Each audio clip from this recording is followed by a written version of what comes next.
Este é o Insidecast, o seu podcast do Inside Cars. Insidecast. E ele tem o apoio de The Garage e betmais.com. Não, com certeza. Até uma colocação interessante que você acabou de fazer. Eu tenho duas passagens para comentar a respeito disso. Uma delas foi acho que em 97 ou 98, a gente estava correndo em Cleveland, lá nos Estados Unidos. Daí a gente estava no briefing de pilotos no sábado e eu levantei o braço, perguntei para o diretor de prova.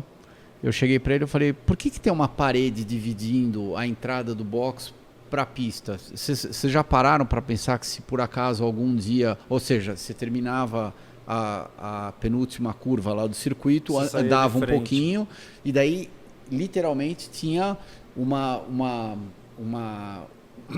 lâmina, né? Lâmina, mas uma lâmina de concreto, Sim. de vários blocos de concreto que formavam uma parede baixa, mais ou menos de, sei lá, uns 90 centímetros, ou seja, se você estivesse ao lado direito da parede, você estava na pista, você ia completar a volta, e do lado esquerdo você estava entrando no box, né? Daí eu levantei o braço e perguntei, por que tem essa parede aqui dividindo? Vocês não acham perigoso? E se por acaso quebrar uma suspensão de um carro, quebrar uma barra de, sei lá, direção, alguma coisa assim? De frente ali. Você entra de frente na parede.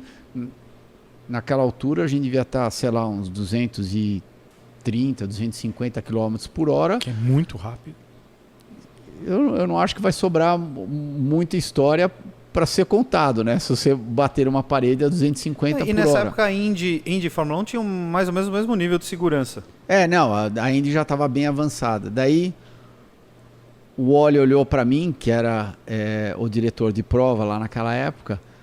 Ele vira, porque a parede está aí há 20 anos, é assim que a gente corre há 20 anos, né? Daí eu peguei, olhei para ele e falei assim, então quer dizer que a gente devia estar correndo com capacete de couro, né? Porque o Fangio corria com capacete de couro, né? Há 50 anos atrás. Daí, a hora que eu falei isso daí, todo mundo morreu de rir lá na sala, né?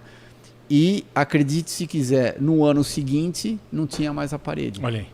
Então, isso, eu tinha achado, óbvio que interessante, mas fiquei feliz, mas ao mesmo tempo triste, né? Porque por que as pessoas precisam ser lembradas? Por que se ele é pago para fazer um trabalho desse, por que a iniciativa não tem que vir antes? Ou que nem Ninguém precisaria falar para eles. Exatamente. Ou é o trabalho, você é um profissional, você é pago para isso. Então, por que o seu trabalho é ficar olhando onde que são os pontos perigosos? Tudo bem, tem coisas que acontecem que a gente nem imagina, mas a outra coisa que eu não curto muito é sempre quando acontece uma fatalidade no automobilismo, agora precisamos mudar, vamos fazer isso, vamos fazer aquilo. Eu ia te perguntar exatamente isso. Ontem estava tudo em ordem, né? Se não acontecesse essa fatalidade, ia continuar tudo igual. Então, é outra coisa que me incomoda bastante. E daí, só voltando a sua pergunta direta lá de 93, hoje em dia, que eu estou com 50 anos, vou fazer 51, quer saber? Às vezes a gente era uns Mavericks lá naquela época, porque eu lembro do meu macacão várias vezes, não foi uma vez, meio que dessa parte para cima, terminar a corrida todo preto, de borracha, óleo, tudo. Ou seja, essa era a parte que estava descoberta do seu corpo. Exatamente. Não. Estava exposta, né? Hoje em dia você olha um Hamilton da vida, sei lá, Verstappen, qualquer piloto da época da Fórmula 1 moderna. Desculpa. Quer mais? Ou até mesmo lá da Indy, você consegue ver a metade do capacete dele para cima. Sim. O resto você não consegue enxergar mais nada. Imagina, eu estava exposto. Não, é um negócio praticamente do isso. meu peito para cima. Eu estava exposto. E não estamos falando de muito tempo atrás, estamos falando de relativamente pouco tempo atrás, né? É óbvio que o delta é muito maior se a gente pensar no capacete de couro do Fangio. Sim, com certeza, porque a evolução do capacete de couro dele para 1993 foi muito maior que de 93 para agora. Mas, no entanto, você vê o diferencial que tem de 93 para cá é enorme. E por isso que eu fico pensando, se você perguntar para mim, você faria isso de novo hoje em dia? Não, hoje em dia que eu tenho uma vida, eu tenho uma filha, graças a Deus eu corri durante 38 anos e tive alguns acidentes graves, mas me machuquei, mas sou uma pessoa 100% normal hoje em dia. Eu tenho uma vida 100% normal, não sou comprometido em absolutamente nada, eu posso correr, eu posso fazer todas as minhas atividades que eu quero fazer que uma pessoa de 50 anos faria. Então... Diferente do Zanardi, por exemplo. Né? Exatamente. Que teve uma puta fatalidade, que aconteceu um monte de coisa. Isso. Até mesmo você pega o exemplo do Nelson. Coitado do Nelson, que foi... puta porrada em 92 em Indianápolis. Tentar correr Indy e daí acabou batendo e... Pé no muro. Óbvio, ele tem uma vida 80% normal hoje em dia? Tem 80% normal. O mais importante, a cabeça dele está 100%. Sim. Só que ele ficou com os pés fisicamente comprometidos. Sim. Então, nesse aspecto, eu não tenho nada no meu corpo que é comprometido por causa da minha carreira. Que bom. Mas você sabe que... Que ótimo. Que ótimo. Você sabe que tem o programa Top Gear, que passa ainda passa na BBC, fez o Hamilton andou no carro do Senna. Acho que de 88, McLaren de 88. E ele sai do carro falando, cara, isso aqui... Não dá para entender como os caras andavam nisso aqui. Não precisa ir muito longe. Quando eu andei no F1 em 2008, que meu pai restaurou ele, levou ele para Interlagos. Sim, o Copersucar. O Copersucar, exatamente. Bom, primeiro que você sentava no carro, eu acho que... Você tinha falado que o seu era aqui, né, no peito. O meu era aqui, exatamente. Esse era na cintura, mais ou menos. Ele era mais ou menos na cintura. Era um monocoque de alumínio, completamente diferente de fibra de carbono. E da cintura para cima, não estou de sacanagem, era uma casquinha de fibra de vidro, eu acho que de 1,5 cm, 2 centímetros no máximo. Era aquilo que protegia o piloto. Sim. Então, se eu achava que eu era louco, o meu pai e o meu tio eram muito mais. 15 vezes mais louco do que eu, 20 vezes mais loucos do que eu. Eu me lembro, não lembro aonde foi que eu vi isso, que o Senna uma vez conversou com o Berger, acho que foi com o Berger, sobre a Tamburello. Que eles falaram que eles não tiveram, acho que foi o próprio Berger falando, que eles não tinham não tiveram o estalo de falar, faz uma chicane aqui. Porque tem um rio do lado, né? Não tinha como mudar, não tinha como... E eles, acho que foi até um ano antes da morte dele. E assim, por que eu estou falando isso? Existia alguma conversa sobre isso na época? Porque para nós, óbvio, a gente está aqui assistindo TV na Globo, Galvão, lá... Existia alguma conversa de falar, cara, a gente está muito exposto. Cara, está muito forte. Você sabe qual é a minha impressão? Minha impressão, Lipe, assistindo. A Tamburello não era uma curva. Apesar de chamar curva Tamburello, posso estar enganado, mas era uma reta, né?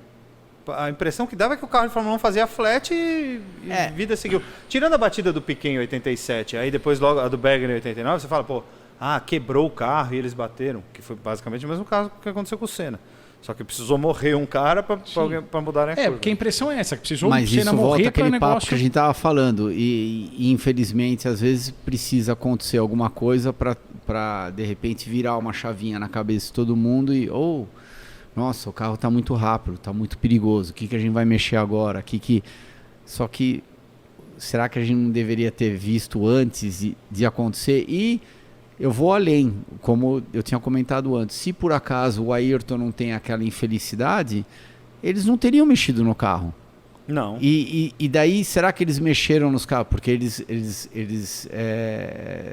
destruíram os carros, fazendo eles andarem 2 segundos. Inclusive, foi quando pelo amor de Deus, eu quero deixar isso bem claro e eu não quero misturar as duas coisas, mas a minha temporada até Imola estava sendo fantástica.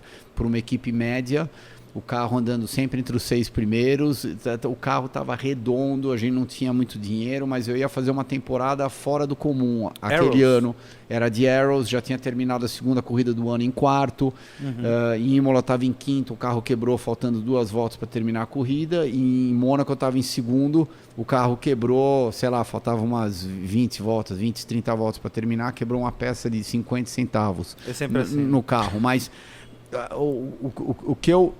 Quanto daquilo realmente que eles fizeram, que eles destruíram, cortaram o fundo do carro, difusor, tiraram a asa, enfim, inventaram um monte de coisa. Quanto aquilo melhorou a segurança? Exatamente. Quanto aquilo realmente melhorou a segurança. E se o Ayrton não tivesse acontecido a fatalidade com ele, os carros iriam estar intactos até o final do ano.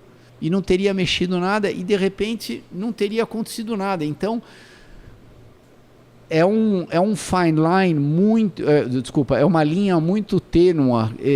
Muda o carro ou deixa rolar a brincadeira do jeito que está indo. Quando que é o momento certo da gente fazer, mas é uma coisa que sempre tem que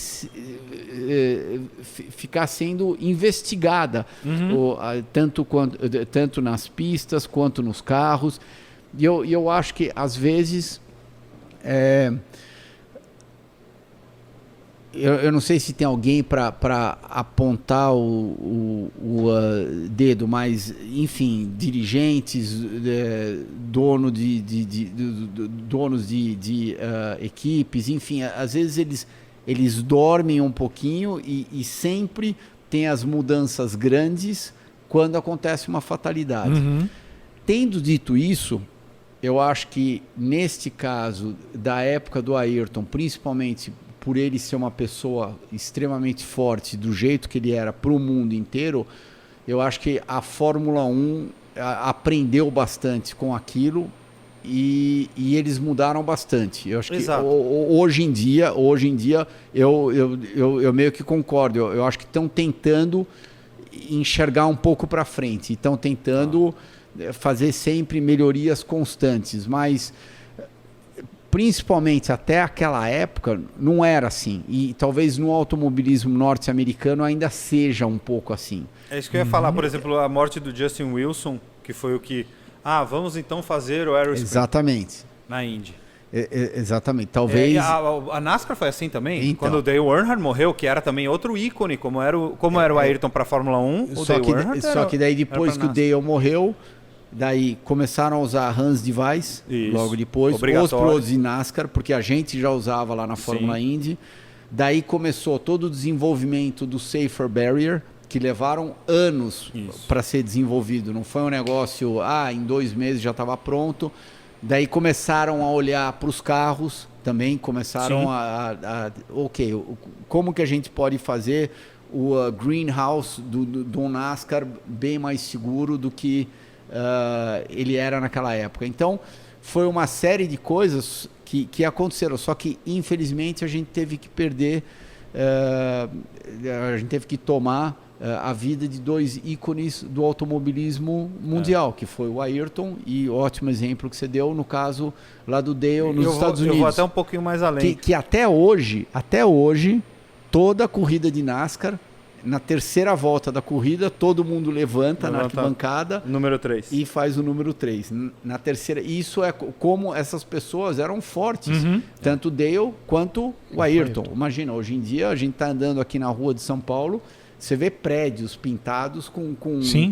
Não, você vê um cara com boné da Nacional, igual que... Estamos falando de quanto tempo depois? 94, nós estamos falando de basicamente 30 anos, quase 27 anos. Quase 30 anos depois. Então... Uau, é uma pessoa forte, né? E eu acho que isso aconteceu também na Indy, só para o último ponto. Isso aconteceu um pouco na Indy também, depois da morte do Dan Weldon. Que foi um negócio, eles já iam mudar os carros, já ia mudar para o ano seguinte, aí falou, não, peraí, então vamos revisar isso aqui para não acontecer mais esse tipo de coisa. E infelizmente aconteceu.